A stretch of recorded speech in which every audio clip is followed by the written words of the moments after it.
Good morning students. अभी आज हम लोग इतिहास पाठ्यक्रम की विधियों के लिए तथ्यों के चुनाव के बारे में पढ़ेंगे। विधि यानी तथ्यों के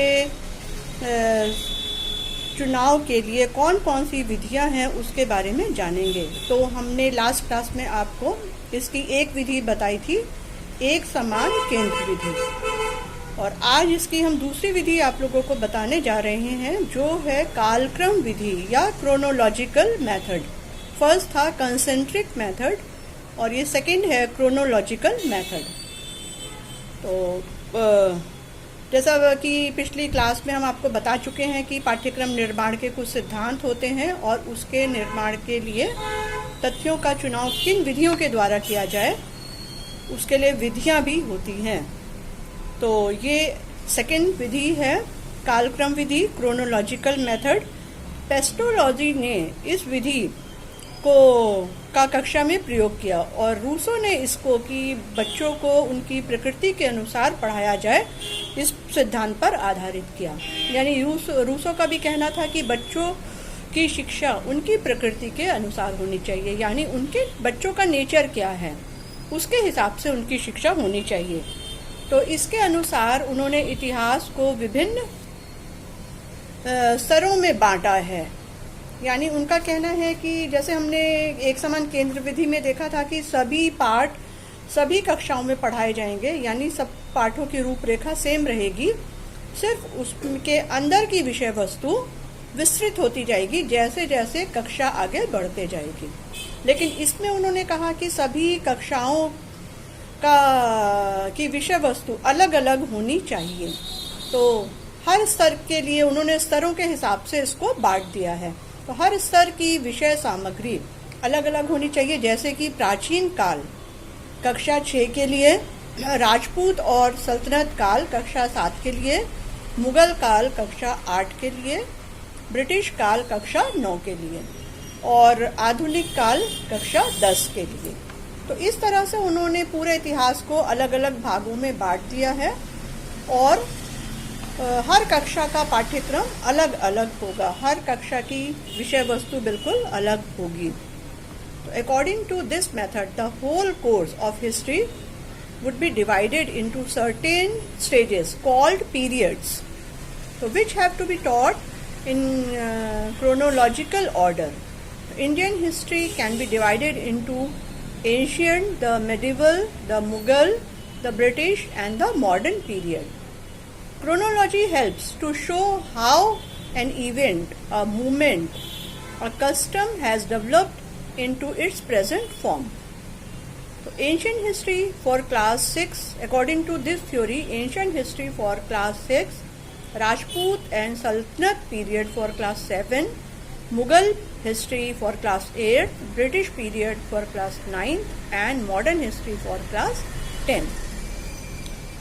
अब इसका भी कुछ ड्रॉबैक्स है, कमियां हैं, इसकी भी आलोचना की गई है, इस विधि की भी आलोचकों ने इसके बारे में भी कहा है। तो इसमें सबसे पहला ये है कि ये कालक्रम के अनुसार हमें प्राचीन इतिहास को प्रारंभिक कक्षाओं में रखना होगा, जिसमें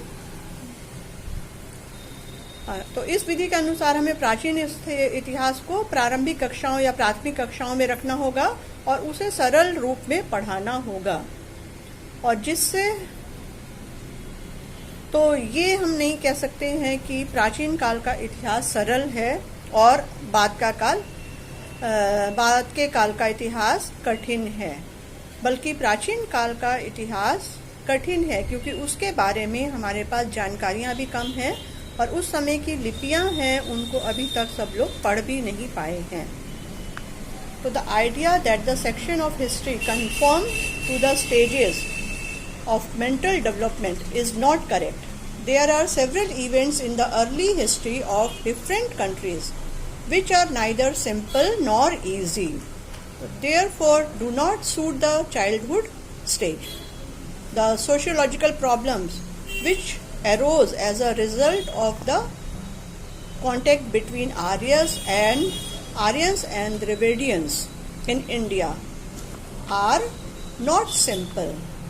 तो भारत में प्राचीन काल में आर्यों और द्रविड़ों के बीच का जो संघर्ष था वो बहुत आसान नहीं है और ना ही वो साधारण है। उसको समझने के लिए बहुत दिमाग की ज़रूरत है। तो छोटे बच्चे इन चीज़ों को नहीं समझ पाएंगे। अब इसका दूसरा क्रिटिसिज्म है कि इसमें काल की घटनाओं को भूलने की संभावना होती है, क्योंकि हर कक्षा में उस चीज़ को दोहराया नहीं जाता है।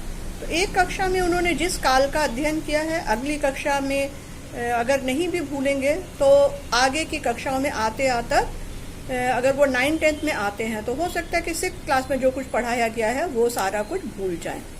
तो जैसे जैसे बच्चे आगे बढ़ेंगे पिछला भूलने की संभावना बहुत ज़्यादा होती है, क्योंकि दूसरी कक्षा में वो चीज़ दोहराई नहीं जाती है, वो चीज़ फिर से उसको पढ़ाई नहीं जाती है। तो इसके अलावा जो बच्चे बीच में स्कूल छोड़ देते हैं, सपोज़ किसी ने 7th के बाद स्कूल छोड़ दिया या 8th के बाद स्कूल छोड़ दिया, तो उनको इतिहास का पूरा ज्ञान भी नहीं हो पाता है। तो strictly periodic plan excludes all sort of revision and references backwards, and pupil can forget whatever is taught in the previous class. Next है इसका कि जो बच्चे स्कूल छोड़ देते हैं उन्हें भी पर्याप्त जानकारी नहीं मिल पाती है। एक तो है कि हर चीज़ को दोहराया नहीं जाता, वो भूलने की संभावना रहती है, और दूसरा है कि जो बच्चे स्कूल छोड़ देते हैं उसको इतिहास की पूरी जानकारी हासिल नहीं हो पाती है। तो जो कक्षा छोड़कर आगे चले जाते हैं वो कभी भी उस काल का इतिहास नहीं पढ़ पाते हैं। कभी कभी ऐसा होता है कि किसी बच्चा कोई बहुत इंटेलिजेंट है तो उसको प्रमोशन मिल जाता है, जैसे 7th में है या 6th में है, बहुत तेज़ है पढ़ने में, तो उसको 7 छोड़कर 8th में डायरेक्ट प्रमोशन दे दिया जाता है। तो 7th का उसने इतिहास नहीं पढ़ा है तो वो कभी भी उसको उस चीज़ की जानकारी नहीं हो पाएगी जो 7th क्लास में पढ़ाया जाता है। तो the pupil who leaves school early passes an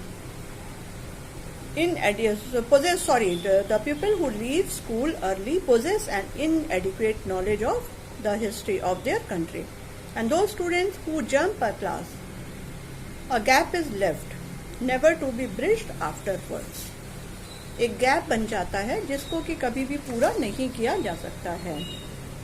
तो therefore we can say कि none of these method is complete. दोनों में से कोई भी मेथड अपने आप में कंप्लीट नहीं है। और by coordination between concentric and chronological method we can solve the problem of these two methods. तो इनकी जो कमियां हैं, तो कालक्रम विधि और एक समान विधि का सामंजस्य करके इसकी कमियों को दूर किया जा सकता है और इस समस्या का समाधान किया जा सकता है, क्योंकि दोनों ही विधि अपने आप में संपूर्ण नहीं है, लेकिन अगर दोनों को मिलाकर इस्तेमाल किया जाए, प्रयोग किया जाए तो इस समस्या का समाधान किया जा सकता है। अब इसके बाद आती है एक और विधि, और वो है टॉपिकल मेथड, प्रकरण विधि।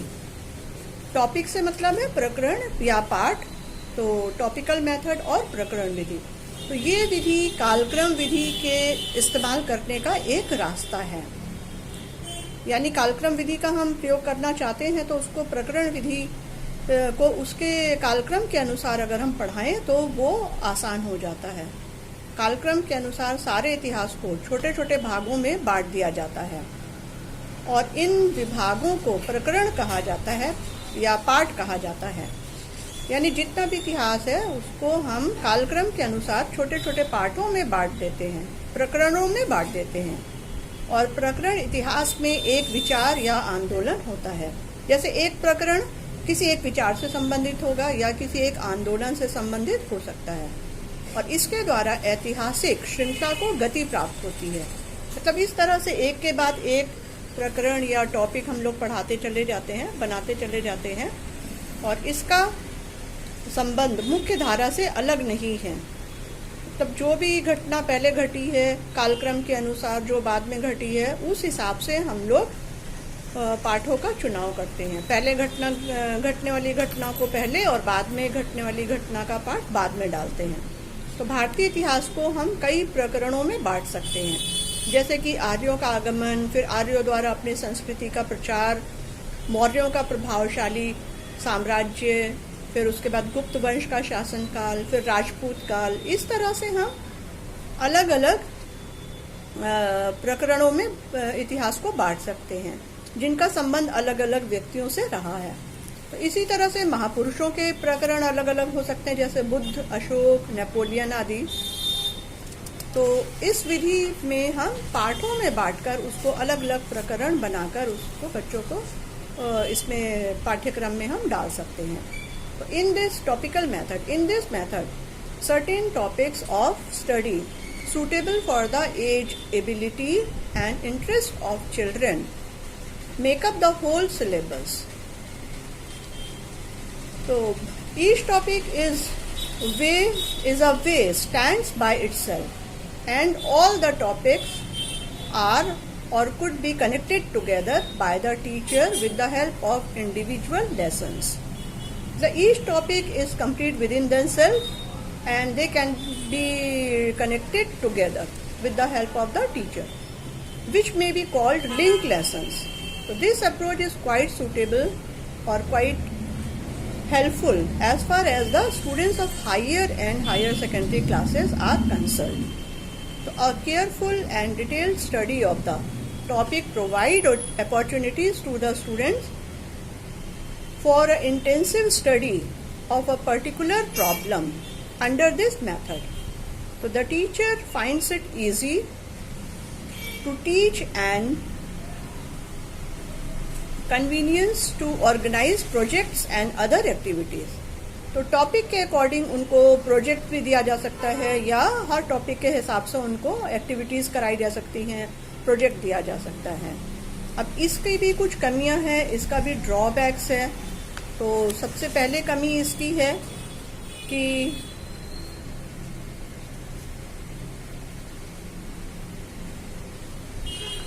पहले हम लोग इसका देखते हैं कि सबसे पहले इसमें इसका फ़ायदा देखते हैं, इसका गुण और मेरिट क्या है, what are the merits of this method. तो इसके द्वारा इतिहास की विस्तृत विवेचना की जा सकती है और संभव है, जैसे और we can give the whole description of history according to this method. फिर ऐतिहासिक तथ्यों को आसानी से ग्रहण किया जा सकता है। The historical facts are easy to grasp. कालक्रम विधि से तथ्यों का संगठन तभी हो सकता है जब इस विधि को अपनाया जाए। क्रोनोलॉजिकल मेथड भी हम तभी यूज कर सकते हैं जब हम प्रकरण विधि को उसके साथ में अपनाएं। तो chronological method can be used by using this method.